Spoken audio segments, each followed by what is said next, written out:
The Ryzen 7 9850X3D has just been confirmed. Kind of. And I want to talk about it. But before we do, here's a quick word from this video's sponsor.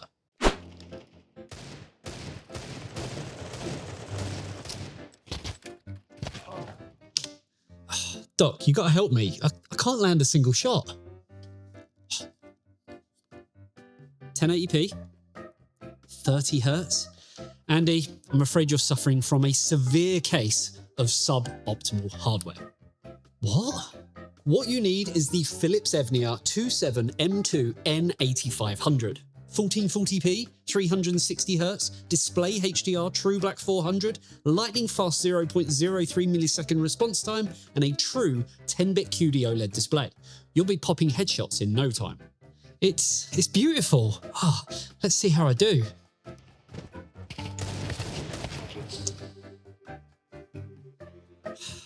This might be terminal. Next level gaming with Philips Evnia, skill not included. Find out more by clicking the link in the description below. Okay, so I want to start by saying that is probably the quickest intro to a video I've ever done. And well, for a good reason, because AMD has all but confirmed the new Ryzen 7 9850X3D processor. And well, there's quite a lot to go through.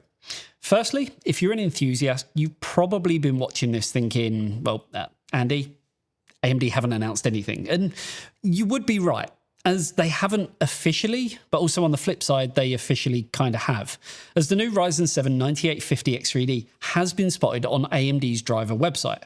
And while there's, I guess, not much information to go off of, it is an early indication as to what's to come when it is actually here. On X, or Twitter, still calling it Twitter, the user Olrak29 spotted the drivers and downloads page for the new X3D processor on the AMD French website. Though from our own findings, it's also available on the English website too. Though beyond that, no other information is actually given to us, and essentially, I guess likely for a very good reason. CES 2026 is right around the corner, and it makes sense for AMD to officially announce it there, along with the rumoured new flagship Ryzen 9 9950X3D 2, though no such driver and downloads page exists for that particular SKU, and yes, we did try to find it, and we will talk about what that could potentially bring to the table in a little bit, because that one could be a game changer with dual X3D tiles. Back to the 9850X3D though, and with the 9800X3D currently being AMD's best-selling gaming CPU, you may have to cast your minds back a little bit to a time where AMD had XT CPUs, an era where they had more time with the silicon and were able to bring out even higher clock speeds and higher performance as the CPUs matured. And that's what looks to be on the table here. For context, the Ryzen 7 9800X3D's highlights are its 8 cores, 16 threads, 4.7 GHz core clock, 5.2 GHz boost clock, and a 120 watt TDP, along with the all-important 96 megabytes of L3 cache, lending to its superior gaming performance, where the massive pool of vertically stacked memory allows the processor to keep more game data right next to the cores. By avoiding constant trips to the much slower system memory, the CPU can access what's needed almost instantly, and therefore keeps the graphics card fully utilised, ensuring the high frame rates and smooth gameplay that the X3D series is famous for. So with the new 9850X3D on the horizon and AMD having time to better the specs, what can we expect? Well, no, we won't see any increase in core or thread count, or even more cache for that matter. But instead, much like we've seen AMD do time and time again, we will see an increase in the speed, but weirdly only for the boost clock. The core speed will remain at 4.7 GHz, but the boost is said to be taken from 5.2 GHz all the way up to 5.6 GHz, which is a healthy 400 MHz bump, all while keeping the same 120 watt TDP. This, at least in theory, should mean that there's no drastic changes to the temperatures, though having a higher sustained boost clock could see it potentially be slightly higher or even throttle slightly, though we'll have to confirm that for ourselves when we actually get a processor in.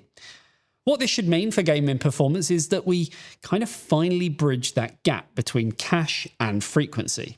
Historically, you had to choose between massive L3 cache for smooth frame times or raw clock speed for brute force power. With a 5.6 GHz boost, the 9850X3D sits extremely close to standard non-X3D chips. And this means in titles at scale with clock speed like CS2, you no longer suffer the frequency penalty of previous generations. You get the high clock speeds and that the engine utilizes for peak frame rates without losing the massive Vcache advantage that provides, I guess, overall stability.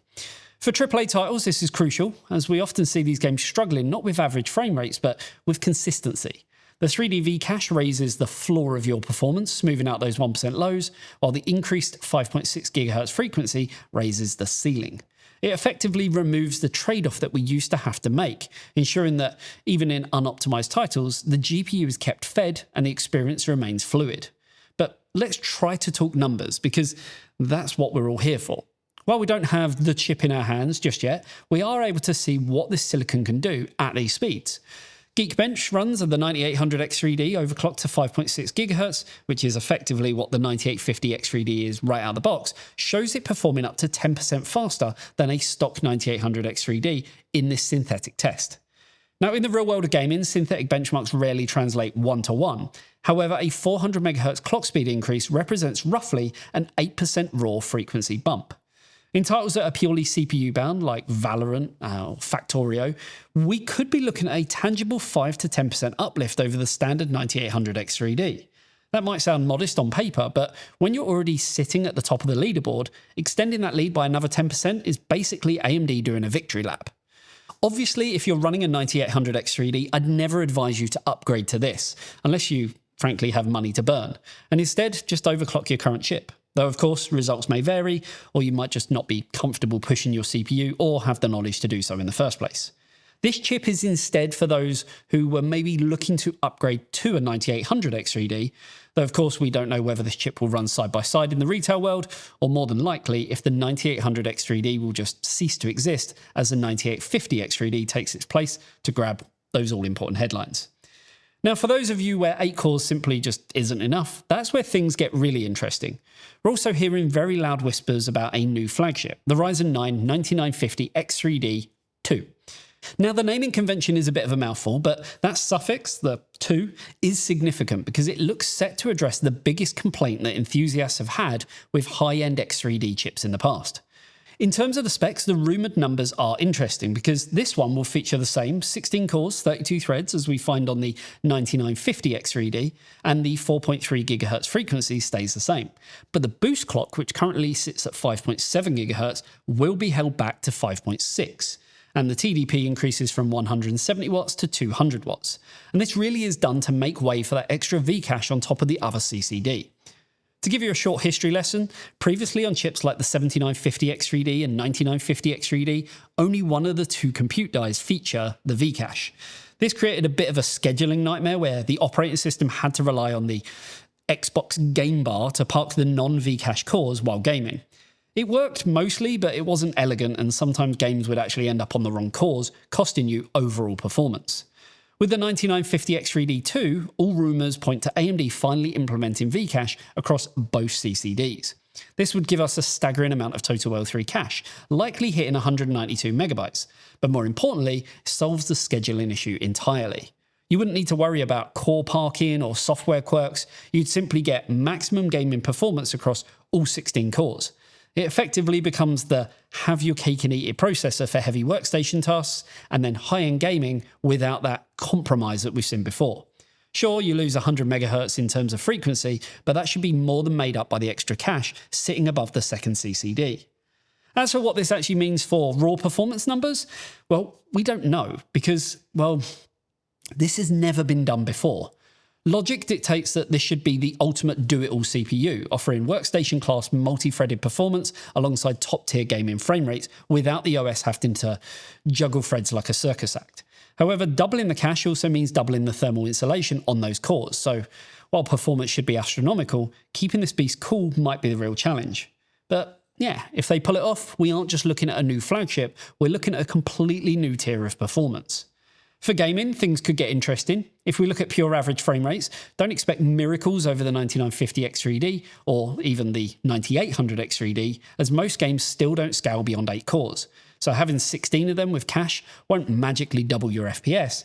However, where we expect to see the massive percentage gains is in the 1% lows and that all-important frame consistency. Compared to the standard 9950X3D, which still relies on that single CCD cache design, the V2 removes the scheduling lottery entirely. By ensuring that every single core has access to vCache, we could see those 1% lows improve by 10 to 15% over the standard flagship. Furthermore, in heavy simulation titles that can utilize 16 threads like City Skylines 2 or Factorio, having vCache on both dies could unlock up to 20 to 25% simulation speed uplift, purely because the CPU no longer has to negotiate with a slower, cacherless CCD to get the work done. Now, of course, we expect to see all of this officially unveiled at CES in January, and, well, we're going to be on the ground covering it in detail for the first time in 6 years, and I will admit, I haven't missed Vegas one little bit in that time. Now, the last big announcement we should see there, along with these two monsters, will be the Ryzen 9000G lineup. And this is where things get really interesting for the budget conscious among you. If the leaks hold water, then the 9000G series, likely spearheaded by a Ryzen 7 9700G, won't just be a simple refresh.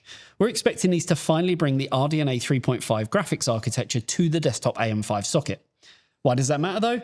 Well, we've already seen what RDNA 3.5 can do in the mobile space with the Strix Point laptops. It's a massive leap forward in efficiency and performance per watt. And well, if AMD can unlock that potential with the higher power limits of a desktop socket, we could be looking at the first APU that genuinely makes entry-level 1080p gaming a reality without needing a discrete graphics card. Plus, you can bet your house that AMD will be shouting from the rooftops about the NPU performance. These chips are rumoured to feature the XDNA 2 neural processing unit, effectively bringing proper AI PC capabilities to the mainstream desktop market for the very first time. Because, you know, what would a CES event be without every brand harking on about the next big thing, which in this case is still AI. Love it or hate it, seemingly it's here to stay. What I will say is that CES 2026 is shaping up to be a three-pronged approach from AMD. The 9850X3D for the pure gamer who wants speed now, the 9950X3D2 for the no-compromise enthusiast who wants it all, and the 9000G series for those building the ultimate compact rig. If this all comes to fruition, then it's likely that AMD will steal the show. Unless, of course, Nvidia do unveil the super series of GPUs, but that, as per our other videos, is looking less and less likely. And Intel? Well, only Intel know what their plans are for the show right now. So yeah, that's going to about do it for this one. Some good information on the table, though, of course, until the official announcement, again, likely at CES, the specs can't be 100% confirmed. But leaks have shown that what we've spoken about here today is likely to be the end result. Hopefully you enjoyed the video. If you did, a like and a sub to the channel would be amazing. And if you love what we do, you can help support us through Patreon, where you get access to a ton of cool extras, including exclusive behind-the-scenes content, Patreon-only live streams, access to our testing data, bi-weekly game nights, and so much more. The link is, as always, down below. Thanks for tuning in. I'll see you in the next one. See you later, guys. Bye-bye.